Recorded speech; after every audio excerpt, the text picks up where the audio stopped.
I used to go to the ocean with Christy and collect shells, but I didn't go in the water because there's sharks. But I got Christy collect shells, and we used to make sandcastles. And Christy and I used to have a fantastic time when we were little girls splashing through the puddles. It wasn't far because it was just around the corner from the house, and it was just around the corner, and it was a perfect day. So we walked a little way. Me and Christy walked a little way from the beach and just chilled. Because when Mum was alive, Dad was alive, and I used to go on their weekends, and we used to have fun, and we used to sunbake, and then we go for the pool, and with this little bucket, and we used to have fun. Sometimes we go fishing there. It was silver, and we put the shells into the bucket, and we had a good time. And when the shells, we always collected the shells in the pool, and we had a good time when you're collecting it. Just we looked in the pool and connected it. Me and Christy did.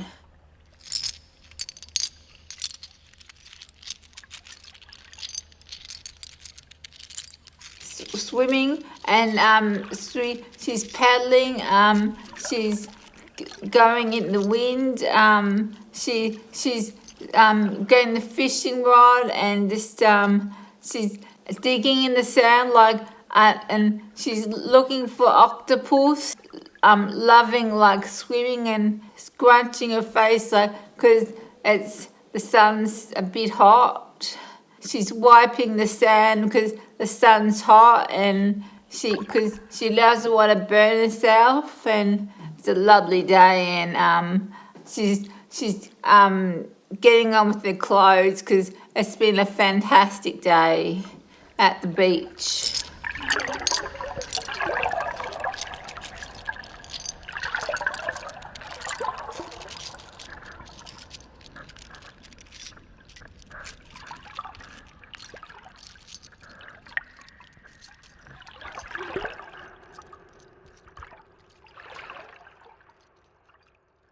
Yeah, it's those little memories, I think, I don't know, when I was forming myself, and playtime, and when you could just sit on the beach all day, and just that sensation of just sitting there and running your hands through the sand. And I don't know, I could do that for hours.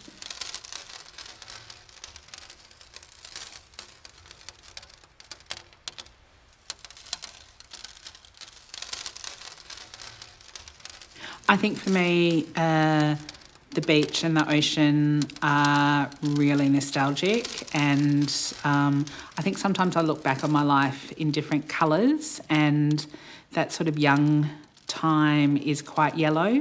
I don't have memories of all of us being at the beach. We'd go to sort of Joanna, Rosebud, Sorrento, down that sort of bit of the coast. Mum would hire a holiday house for 2 weeks, and whoever was around would go.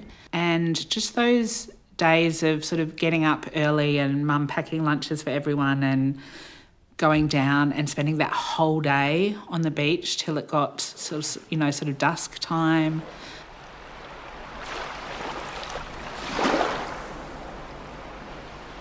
The sounds are really strong for me. That sound of people playing in the distance and waves. And there is something really sort of heart-filling about it, and calming, and I think that is from those moments and from that childhood, and that the feeling of your hair being slightly sort of coarse from the salt water, and having a shower afterwards and it's stinging because you've been sunburnt.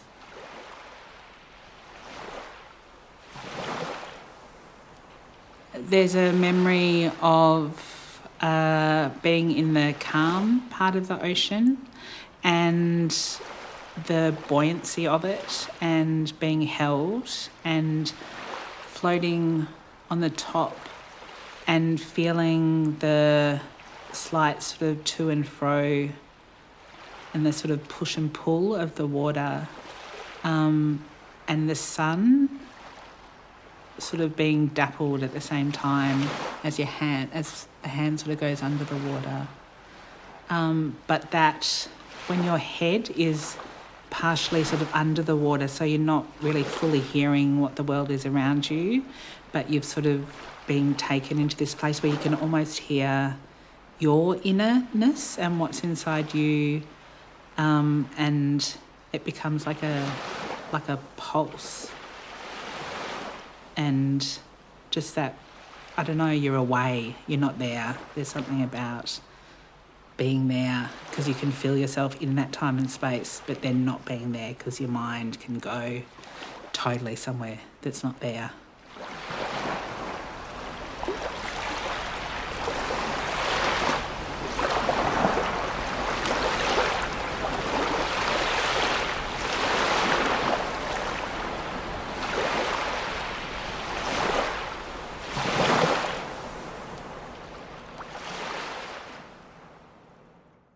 The sea is an endless story, among other stories, from far away of lost memories to returning past of the astonishing poems left from legends and explorers of aqua fanatics.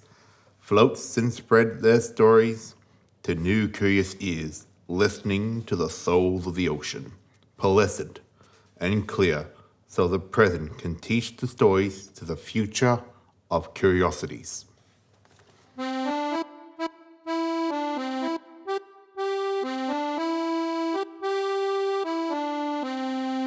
When you hear like the old saying, a message in a bottle, or you just hear sea shanty that becomes a story that crosses from one part of the shore to the next, it's literally that sort of thing that you literally need to just stop and listen to what it actually saying.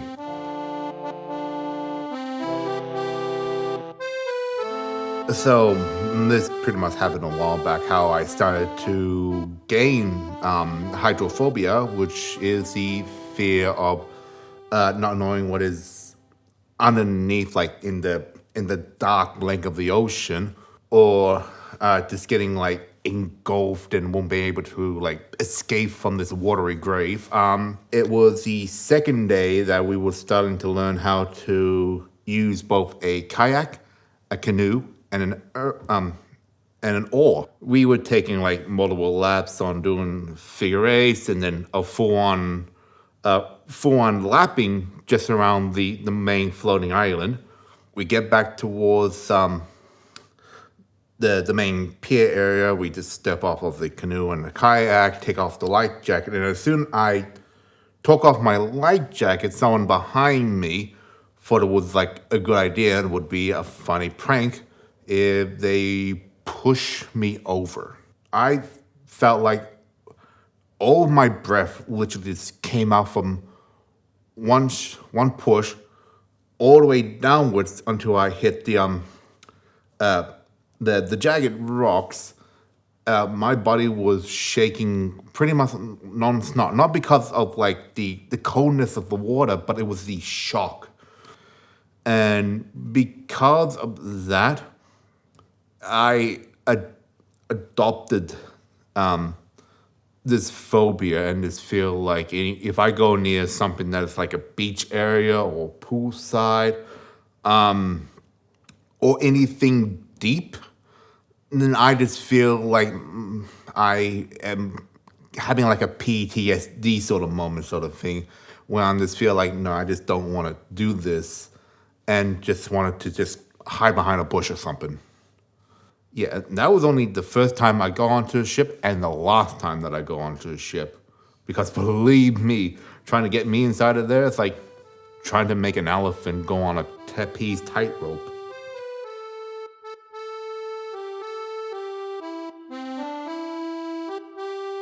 We're about 65% of water. Like, if one port of like friction is pushing outwards, there will be another chance that another friction will be pushing it inwards.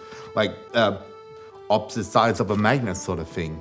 If you have the moon like getting close towards the sun, then we will be on a massive drought, and then the moon gets like really close towards the earth and away from the sun.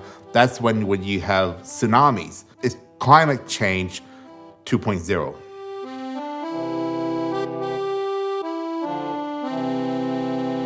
Comes from my favorite meditation teacher, who says, once you know you're the ocean, you're not afraid of the waves. I think it looks a bit like England, like the town where it has like this, I think, British seaside architecture. It's quite British, I think. And the beach, yeah, it's very different from here. It's very big, and I can't remember exactly where the sea was. I can just remember the beach, and in my memory it's huge, but also I was a child, so maybe now if I would go, it's just a normal size beach. I used to go to this club. There's lots of different clubs for children that were competing with each other, and mostly the Club Mickey, and the Club Joie de Vivre, which is Joy of Living, which was my club. And it was better than Club Mickey. And obviously. And I remember learning how to swim, but not in the sea, learning how to swim in a small pool, like a very narrow pool. And that's where I learned how to swim. So I've got all these memories of beach holidays, but there's not a lot of swimming in the ocean involved. I love the ocean, and I love being in the ocean so much. And I guess I'm not very scared of it, but I know that in Australia I should be really cautious, and I should be a bit more scared. And I guess a good way to... I don't want to use the word to tame, because that's not my intention. I don't want to tame the ocean. That's a weird concept. But a good way, I guess, maybe to be friends with the ocean is to, well, understand it. And a good way to understand it is to play with it. And I love swimming and playing in the waves. But yeah, I felt that taking on surfing would be a really fun thing to try.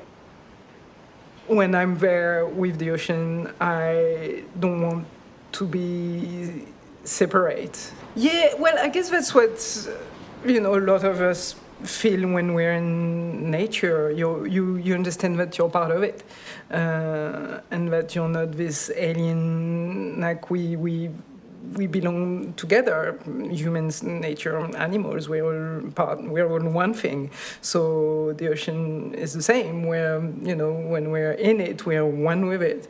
But same when we're in a forest, I guess we're the forest. I like to know the technique, and then I just do my best to stand, and once I'm standing, it's wobbly, and I try to stay there, and often I don't, because I'm a real beginner.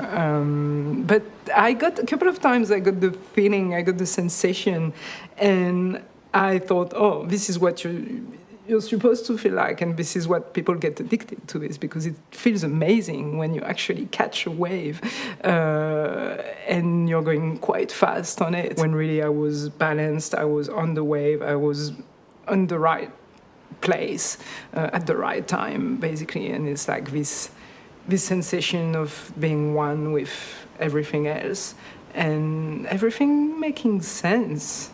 There's a simplicity to it because you belong.